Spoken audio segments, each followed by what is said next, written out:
served for cutting-edge machines. Inside the cockpit, the pilot's grip was steady, her eyes scanning the horizon, one hand adjusting trim as she trimmed the nose just slightly to compensate for the altitude gain. The crackle of VHF burst into her headset, unmistakable the clipped confidence of an Air Force intercept team. Visual confirmation came next. Two F-16s broke through the haze at her 5 o'clock, sweeping in low and fast.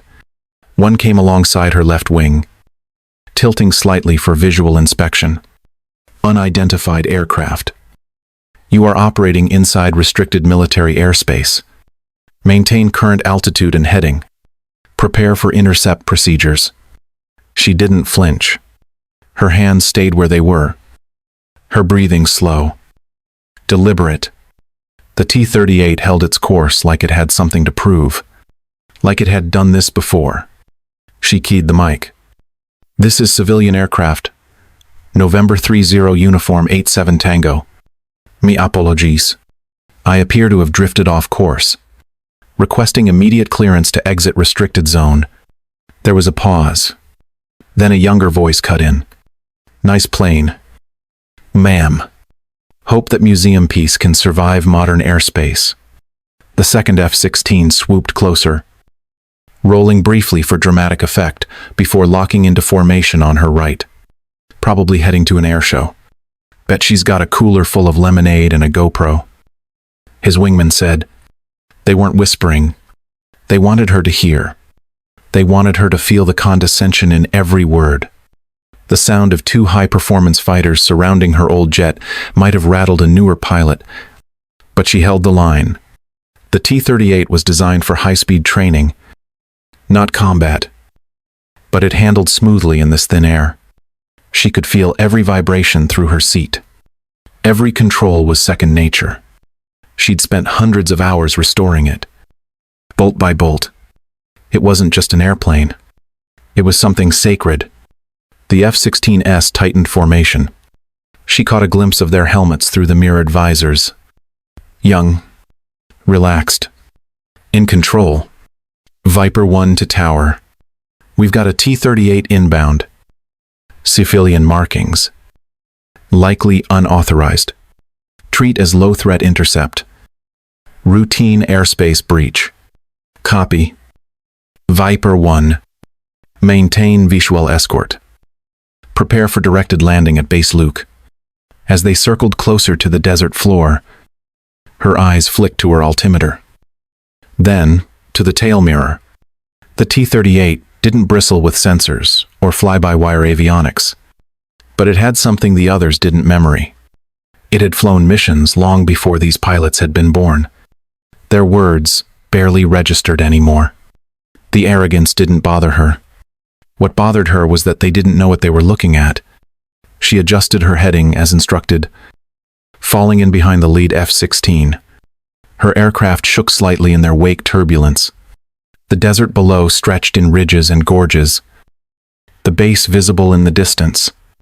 Even from this altitude, she could recognize the runways. Her father had once flown from there. Viper 1 came back on the radio. Control. We'll bring her in. Probably some retired hobbyist. Call the PAO.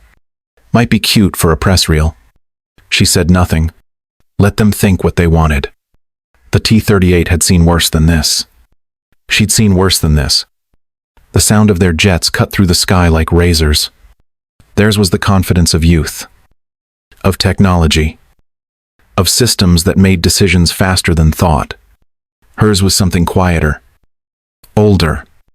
And the difference, she knew, wasn't always visible on radar. She didn't smile, but inside, she knew something they didn't. They were looking at her like she was out of place. Soon, they would understand how wrong they were. She was 5 years old the first time she sat in a cockpit. Her legs dangled off the edge of the ejection seat, swinging in rhythm with her father's stories. He'd point to switches, dials, instruments she couldn't yet understand. But his voice made them come alive like characters in a story. That was where it started, her love for flying. born not from speed or thrill, but from the sound of her father's voice and the way his hand rested on the control stick like it belonged there. Colonel Daniel Monroe wasn't the kind of man who bragged. His service record spoke louder than he ever did. He flew the T-38 Talon long after most had retired it from frontline training. For him, it wasn't just a trainer. It was a partner, a vessel of purpose. Hannah watched him disappear into the sky again and again from the base fence line, always wondering if she'd understand one day what it was like to leave gravity behind. When he died, Hannah was 26. She'd just earned her civilian pilot's license, and her first flight alone was in a rented Cessna 172. But no cockpit felt like home. Nothing matched the memories etched into the old Talon he used to talk about. The one he called the bird that never flinched. That aircraft, tail number 73, 1107, was more than a memory. It was the last living link she had to who he truly was. Years later, she found it in a surplus lot in Tucson, Sunday bleached, stripped of its systems, gutted and silent. Most walked past it without a second glance. But she knew it the moment she saw the faded stencil on the fuselage. She ran her hand along the cracked paint like she was touching a ghost. In that moment, it wasn't a wreck. It was her father's heartbeat, waiting for her to bring it back. Buying it wasn't hard. Restoring it would take everything. She sold her car. She moved into a smaller apartment. She worked extra flight hours and begged retired mechanics for advice. The process wasn't glamorous. It was slow, grueling, and personal. Every bolt tightened by hand. Every wire soldered under dim light. Every part sourced through dusty catalogs and distant phone calls. She didn't hire a team. She did it herself. Because this wasn't about putting something in a museum. This was about feeling close to him again. She kept a photo of her father in uniform taped inside the hangar door. Some days she'd just sit on a toolbox and talk to it, asking if he'd approve of the throttle placement, if the new avionics still kept the soul of the aircraft intact. He never answered. Of course, but in the quiet hum of metal and memory, she always felt he was near. Flying the T-38 again wasn't about proving something. It wasn't nostalgia. It was preservation. It was her way of honoring what mattered. The Talon had never asked for attention. It had just done its job over and over, until there was nothing left to give. And so had her father. Now, she would finish what he started. The first bolt came loose with more effort than she expected. Years of oxidation had fused metal to metal. But Hannah worked it free without hesitation. That moment, holding a piece of her father's aircraft in her palm, marked the beginning of what would become a 3-year restoration, unlike anything she had attempted before. She spent nights in the hangar, sometimes past 2-0, crawling through wiring diagrams and flipping through Air Force technical orders from the 1980s. Each system required sourcing parts that hadn't been manufactured in decades. Some she found through aviation salvage yards, in the Mojave. Others came from retired technicians who mailed her components wrapped in handwritten notes. There were weeks she went without heat, choosing to keep the hangar powered instead. Hannah didn't cut corners. Every hydraulic line was pressure tested.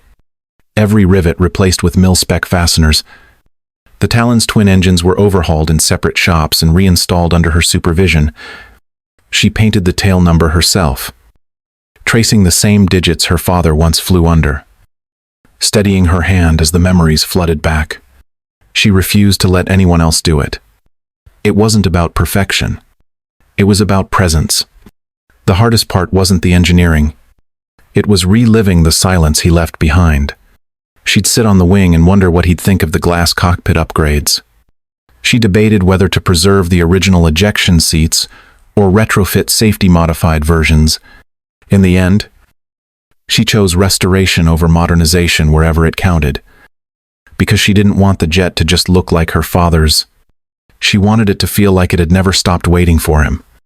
By the end of year 3, the Talon was back on its feet, gears locked. Control surface smooth. Canopy sealed and clear. The final pre-flight walk-around took over an hour. Not because of problems, but because Hannah couldn't stop looking to the outside world. It was a well-maintained relic. To her, it was home rebuilt, one rivet at a time. The sun was just past its peak when Hannah rolled down the center line at 1310, pushed the throttle forward, and felt the familiar rush as the T-38 surged off the runway. 3 years of labor took flight in that moment. The aircraft lifted smoothly, climbing through 5,000 feet over western Arizona. Its twin General Electric J-85 engines humming with balance and control. For the first few minutes, she didn't speak. There was no need. Her hands moved instinctively, adjusting throttle and trim, scanning gauges like she'd done it 100 times before. But this time was different. Every vibration reminded her of her father. Every gentle nudge of the rudder was a whisper from the past. It was never just a test flight. It was a reunion. The air was clear as she leveled at 12,000 feet. Heading west, she'd planned a 40-minute circuit to check stability at cruising speed and confirm the avionics reinstallation under real load. Her focus drifted for just a minute. Caught somewhere between memory and mission, that's all it took. At 1324, radar controllers at Luke Air Force Base spotted a transponder squawk that didn't match any known military or civilian flight plan. The aircraft was inside the northwest sector of the R-2000, 301 restricted area, a live-use training zone reserved for military operations. Controllers at the 56th Operations Support Squadron verified the transponder as November 30 Uniform 87 Tango, a registration not tied to any current clearance. Immediate protocol was triggered. A flight lead of 2 F-16s from the 310th Fighter Squadron was already airborne in a training pattern nearby. With a single call from tower control, the mission profile changed. The jets were retasked to intercept and identify. At 1326, they banked northeast toward the unknown aircraft at speed, inside the T-38. Hannah was adjusting heading slightly east to initiate her return loop when her comm one buzzed to life. The voice was sharp, clipped, unmistakably military. Unidentified aircraft. This is Luke Control. You are in restricted military airspace. Turn to heading 060. Descend and prepare for escort. Her heart stuttered. She immediately looked at her moving map. The boundary line blinked in red. She was inside. She hadn't meant to be. Somewhere in her looping thoughts, she'd skipped her planned left turn. It wasn't reckless. It was human. But this airspace didn't make exceptions. This is civilian aircraft N30 U-87T. I acknowledge. Requesting permission to exit your airspace on current heading. There was a pause. Then came the final response from the F-16S.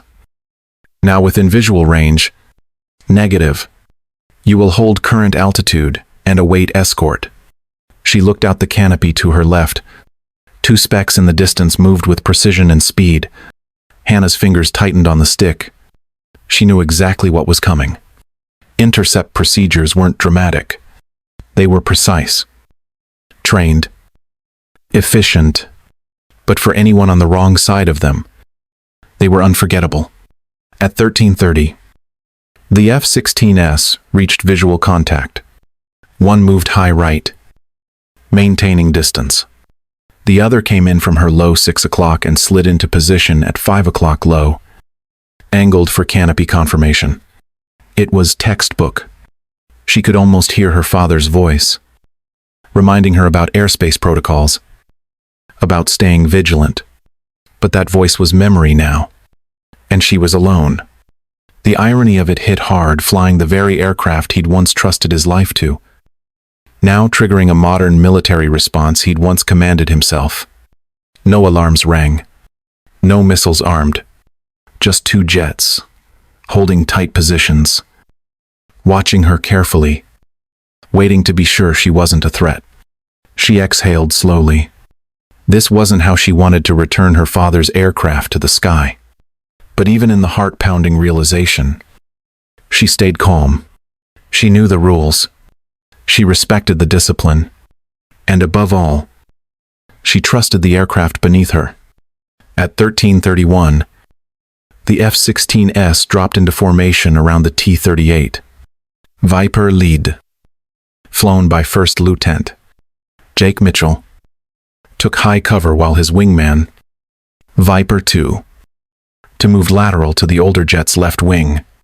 Mitchell rolled slightly to get a visual through the canopy. From this angle, it looked like a standard Talon. Markings faded. No threat indicators. Just a long nose and swept wings that hadn't seen combat in decades. Looks like someone dusted off Grandpa's bird. He muttered into the secure channel. Probably some hobby pilot who thought she'd take a shortcut over federal airspace. His wingman chuckled. I think she even knows where she is. Maybe she got lost looking for the air show. Mitchell grinned. He was 27. On his third intercept this quarter, and none of them had been remotely interesting. The Talon looked slow, underpowered, and dated. Everything about it screamed museum display. His tone was light, cocky, almost bored. Let's just get her to base and call it a day. Bet she's logging her little solo flight on Instagram right now. Inside the T-38. Hannah heard none of the banter. Her comms were tuned to tower and direct military command. Not squadron interflight chatter, but she didn't need to hear it. She could feel the tone from the way the F-16S circled. Casual. Tight. A little too close. Not aggressive. Just overconfident. She kept her altitude and heading, as instructed. No sudden moves. Her hands stayed steady on the throttle and stick. The aircraft was performing beautifully. If they wanted to see stability, she'd give them textbook flight discipline. Her father had drilled that into her. Even when mocked, especially then, the desert spread wide beneath them, dotted with dry riverbeds and winding canyons. She didn't look at the fighters. She didn't need to. They were running a playbook she knew better than they did. She wasn't angry. She was focused. Because this wasn't a game to her. Mitchell eased his F-16 slightly lower, curious to read the tail number. He angled his HUD camera for a better ID shot. Still too far to make it out clearly. All he saw was weathered paint and a plane flying more precisely than he expected. You gotta admit, she's flying it tight, Viper 2 said. Mitchell didn't reply right away. Something about the formation bothered him. The jet shouldn't be that smooth. Not at that age. Not in the hands of someone careless enough to stray into restricted skies. He didn't know it yet, but he was about to learn. Captain Lucas Reed hadn't expected anything unusual when he checked in on the intercept. He was flying tail chase on Viper lead. Standard formation. Monitoring distance and heading. From his position at 7 o'clock low, he had a better angle to confirm the T-38's tail markings. His HUD camera zoomed in, just enough to cut through the haze and reflect sunlight off the weathered metal. He blinked twice. At first, he thought it was a coincidence. The paint was faded, but the stenciling was unmistakable. 73到1107. The digits burned into his memory from training manuals, simulator debriefs, and academy briefings. His throat tightened before his mind caught up. That wasn't just a tail number. That was the tail number. He sat back for a moment, our hearts suddenly racing. It couldn't be. That aircraft belonged in a museum. Not in the sky. Not here. Not now. Viper lead. This is Viper 2. Stand by. I'm verifying something. There was a pause. Mitchell's voice came back. Confused. Say again. Reed zoomed in again. Still there. Zama Angle. Same aircraft. He could see the original stencil beneath the civilian reg overlay, just like the reference images used at the academy. This wasn't a repaint. This was the real jet. He switched frequencies. Luke control. This is Viper 2. I am identifying aircraft as tail number 731107. Repeat. Aircraft is 731107. Recommend immediate. Hold on all enforcement action. The frequency fell silent. Even the background chatter seemed to vanish. That number meant something to every Air Force pilot who'd studied Operation Sentinel Reach. The rescue no one believed would work. The flight that brought an entire downed squadron home when no other aircraft had the range or agility to make it through enemy airspace. Reed's voice cracked slightly as he added, "That's the Colonel's aircraft. It's really her." Mitchell didn't speak for a full 3 seconds. Then came his response. Lower now. Almost reverent. Confirmed visual. I see it. Reed adjusted his throttle to fall into tight escort position. His breathing had slowed, but only because he forced it to. His father had served ground crew in the Gulf. That aircraft had flown missions they still whispered about in readiness rooms. He'd grown up hearing the stories. They didn't sound real, but now it was right in front of him. This isn't just a civilian violation, he said. Get her now. Off, Mike. This is history. He looked back across the canopy at the woman holding formation like she'd been born in that seat. Whoever she was. She wasn't just flying an old plane. She was carrying something bigger than any of them. And for the first time in the entire intercept, he felt humbled. The mission had changed. Everything had. At 1334, the moment Viper 2 called out the tail number, the entire intercept shifted. It wasn't immediate, but it was complete. Voices on the radio fell away. Background chatter disappeared. Even tower control paused its response. As if the words needed a second to settle, Captain Jake Mitchell adjusted his position slightly to get a second visual. He didn't say anything clever this time. He didn't need to. There it was. Plain as day. 731107. He'd read about it in Air Force, heritage briefs. But seeing it airborne was like finding a ghost alive and moving.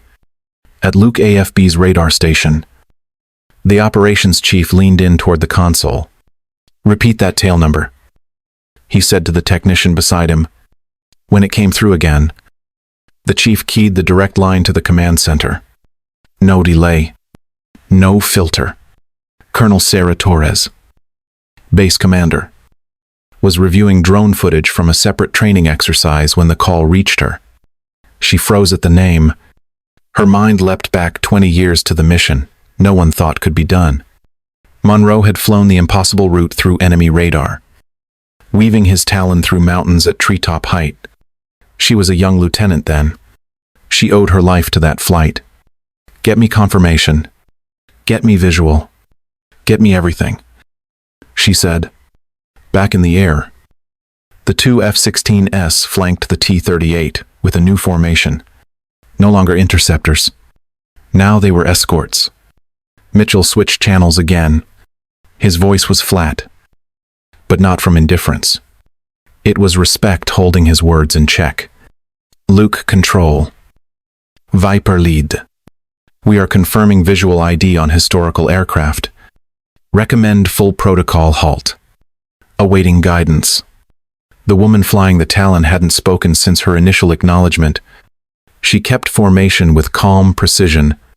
Hannah didn't know what had changed, but she could feel it. The space around her grew quieter. The tension softened. She glanced at her instruments. Then at the jets beside her. No more jostling. No more aggressive angles. Just steady alignment. Inside the tower, the airmen had already pulled old service files. Scanned photos of the original aircraft were matched. Arshift records confirmed serial numbers. Restoration records. even tail panel details. There was no doubt. It was her. Viper 2 to lead. We should call this in. Let them know it's not just a relic. It's her bird. Mitchell didn't answer right away. When he did, his voice was different. Let's make sure she gets home. For a minute, the entire formation moved without a word. Across tower frequencies, across interflight channels. There was no noise, no corrections, no yokes, just silence. The kind that only comes when memory and presence collide. Colonel Torres stepped into the comms room herself. She didn't wait for protocol. Patch me to the aircraft. Right now. Everyone in that building knew what this meant. The T-38 wasn't a training tool anymore. It was a chapter of history. Alive. Airborne. And flying straight through the sky above them. She's back, Torres said softly. And she brought him with her. At 1338. With confirmation from Tower and both escorting pilots. The command came down. Luke AFB operations issued a full stop on standard enforcement. The intercept became an escort. Protocol shifted from control to honor. The F-16S repositioned without hesitation, falling into protective flanks beside the T-38 as it continued on course toward the base. The transformation in tone was silent but absolute. Hannah noticed it instantly. The radio chatter had gone quiet, replaced by formal spacing and precise flying. There was no more crowding or casual banking. The fighters held station like a color guard in motion. She didn't know why at first, but she could feel the shift in energy, the presence of something reverent taking hold in the air around her. Viper lead. This is Luke Base Command. You are authorized to transition to ceremonial escort. Maintain current heading. Vector 145. Cleared priority approach runway 27. In the cockpit of the lead F-16, Captain Mitchell's voice had lost all trace of sarcasm. The tail number wasn't just familiar. It was sacred.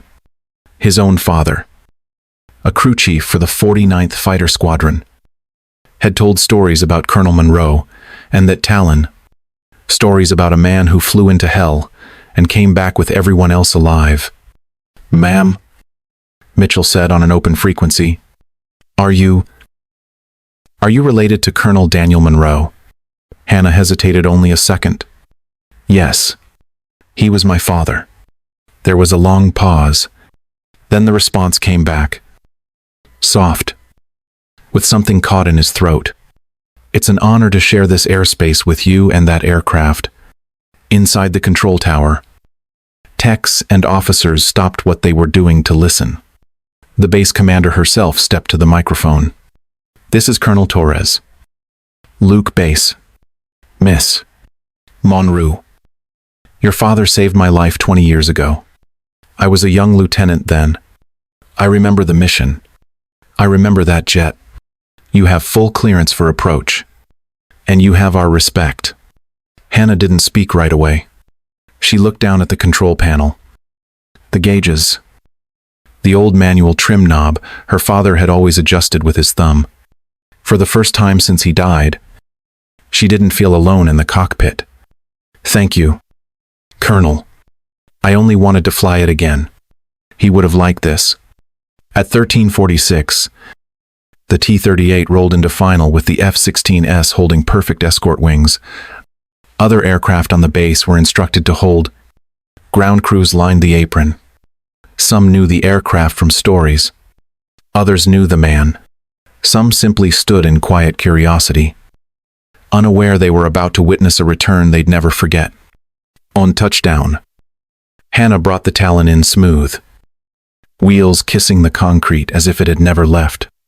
The F-16S flared and peeled off, circling wide as she taxied toward the ramp. Ahead, dozens of personnel waited in silence. The line of airmen stretched from the edge of the hangars to the painted tarmac line. It wasn't protocol. It was instinct. They had come to honor something that had flown before most of them were born. As she opened the canopy and removed her helmet, The warm, dry wind hit her face. She didn't smile. Not yet.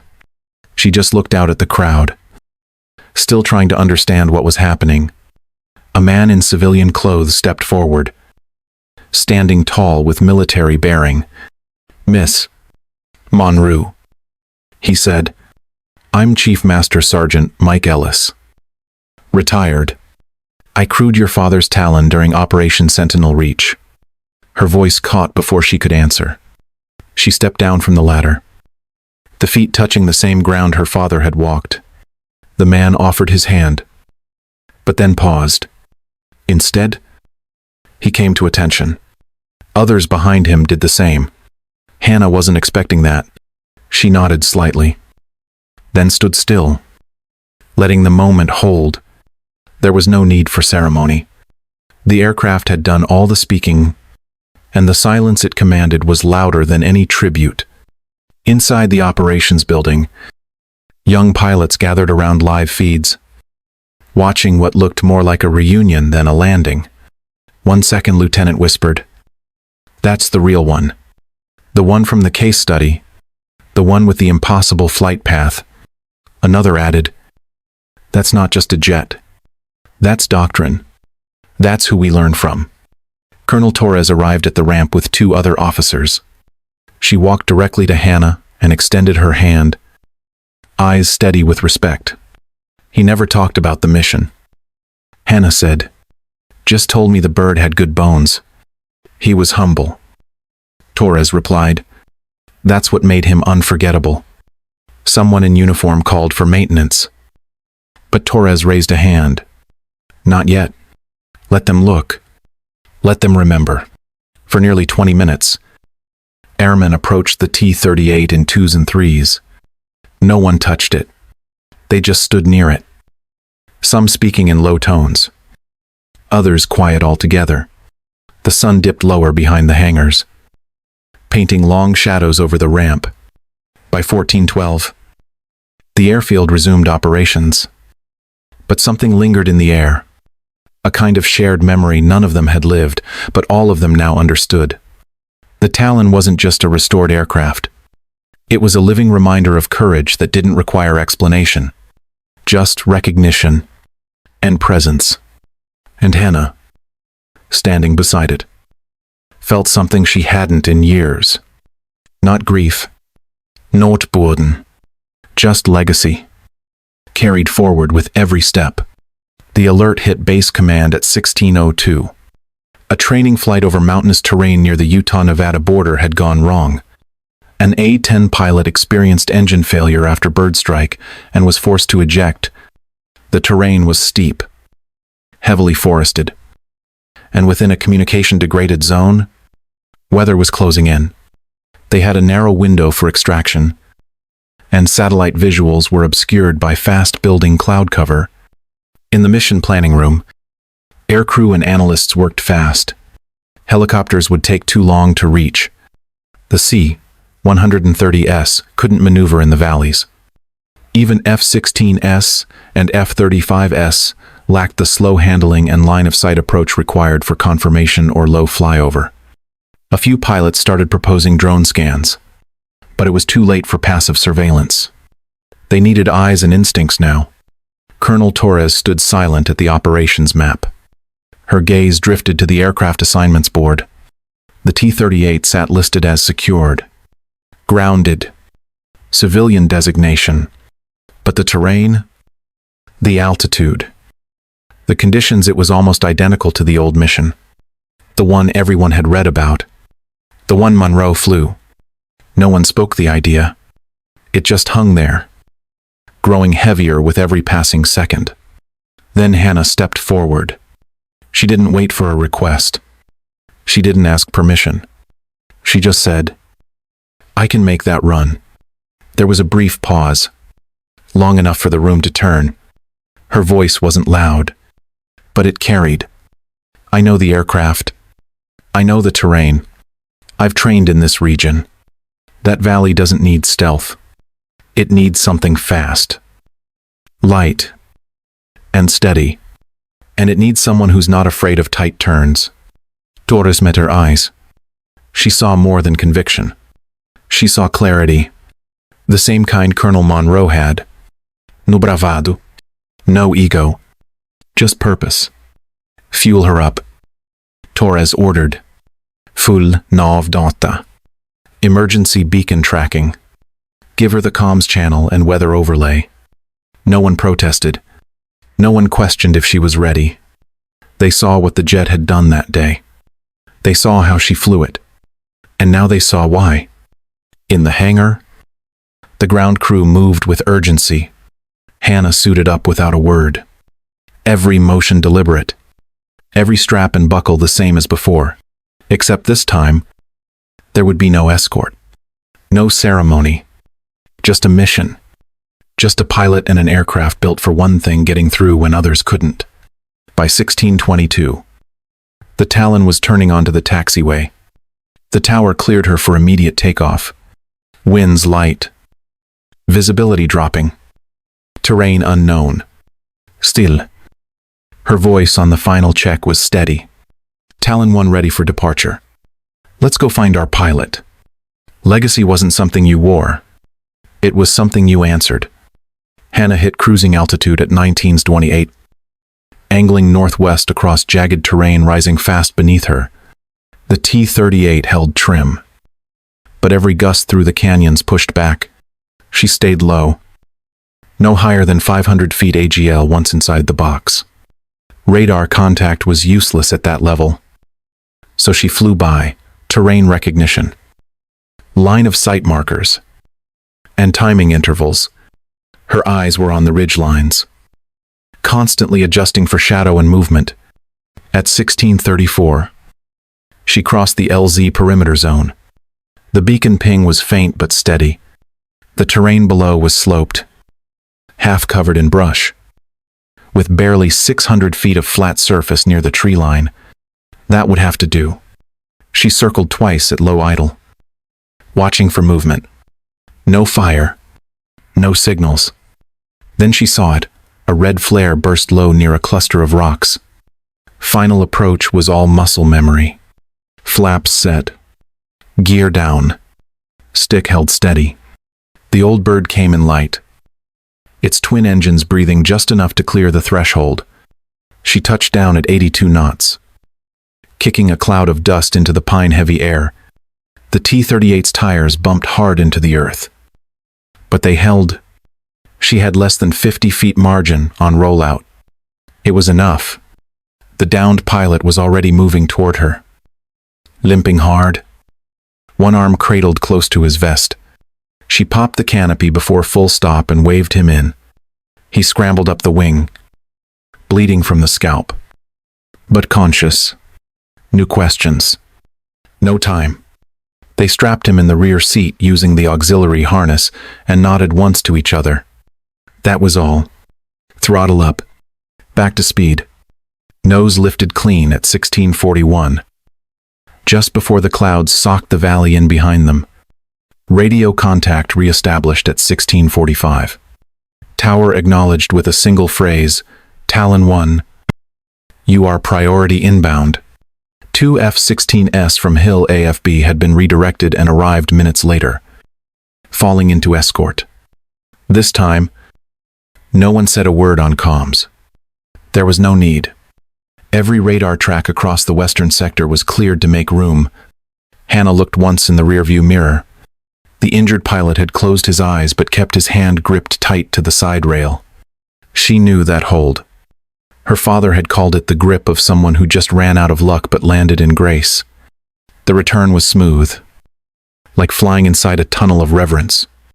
The T-38 didn't shudder, didn't falter. It flew as if the sky recognized what was happening and chose not to interfere. When they landed at 1703, medics rushed in but paused when they saw her climb out. The injured pilot gave a quick thumbs up before they took him, whispering one thing under his breath. You fly just like him. She didn't reply. She didn't need to. Inside the tower, someone saluted the radar screen. On the apron, junior cadets watched in stunned silence. Because for all the talk about drones, sensors, and fifth-gen jets.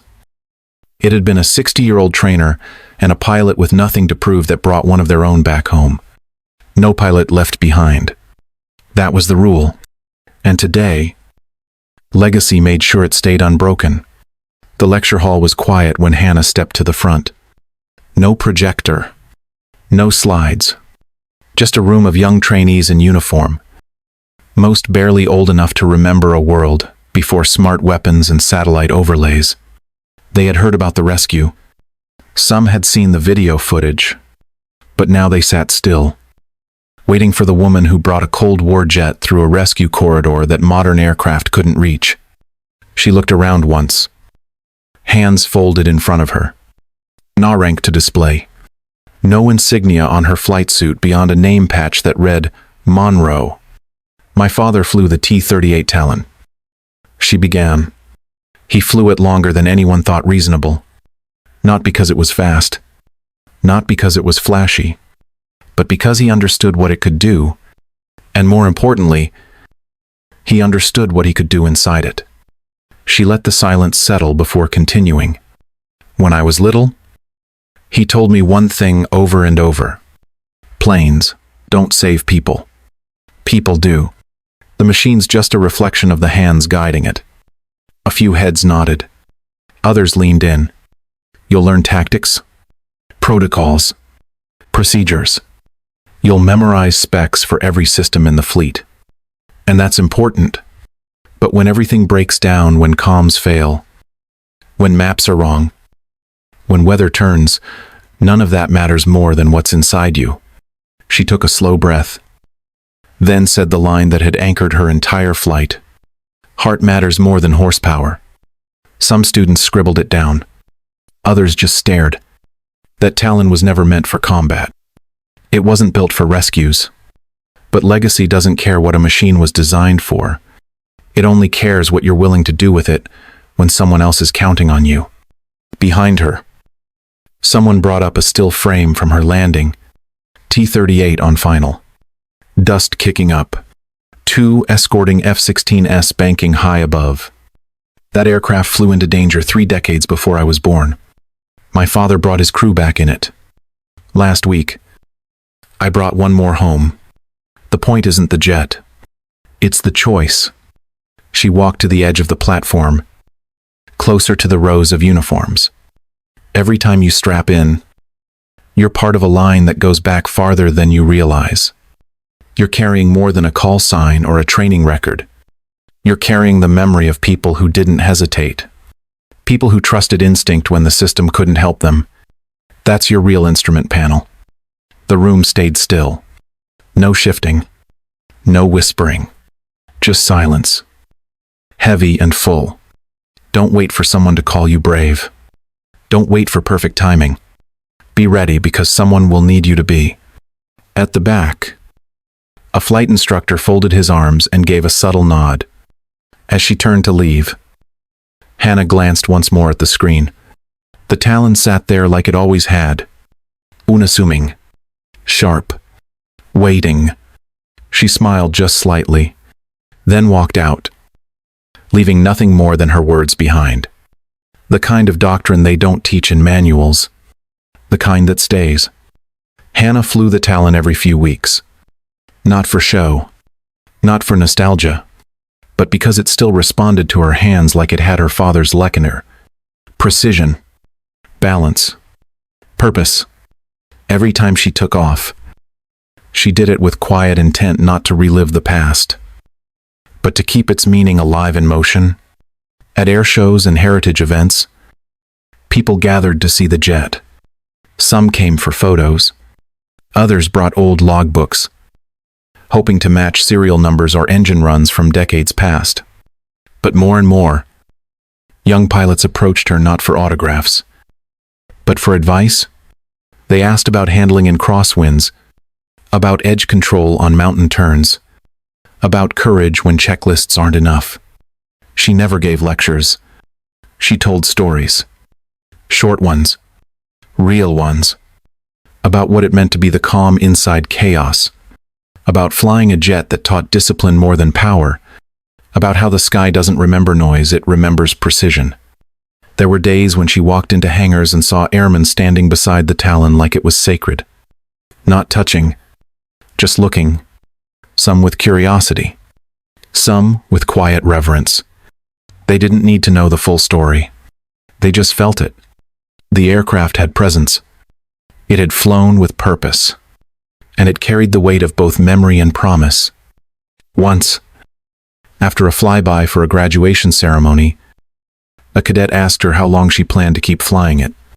As long as it matters, she said, and it still did, because every mission, every rescue, every moment someone hesitated before stepping up that jet reminded them that action rooted in honor always mattered.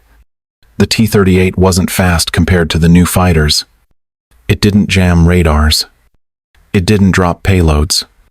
But it moved with something no tech could replicate. Legacy. She kept the tail number. Same paint. Same markings. The one her father flew. The one everyone recognized now, not as an artifact, but as a flag in motion. Sometimes she flew alone at dusk, just to feel the stillness at altitude. When the world went quiet at 23, 0 feet, and all she could hear was the low rhythm of twin engines. That's when it felt closest, like flying with a memory instead of a shadow. At those altitudes, there was no past or present, only air, only sky. And as she turned east on final approach, the sun behind her, the tail number caught the last bit of light before fading into silhouette. T-3-1-7. Still airborne. Still remembered. The sky never forgets. And neither did she.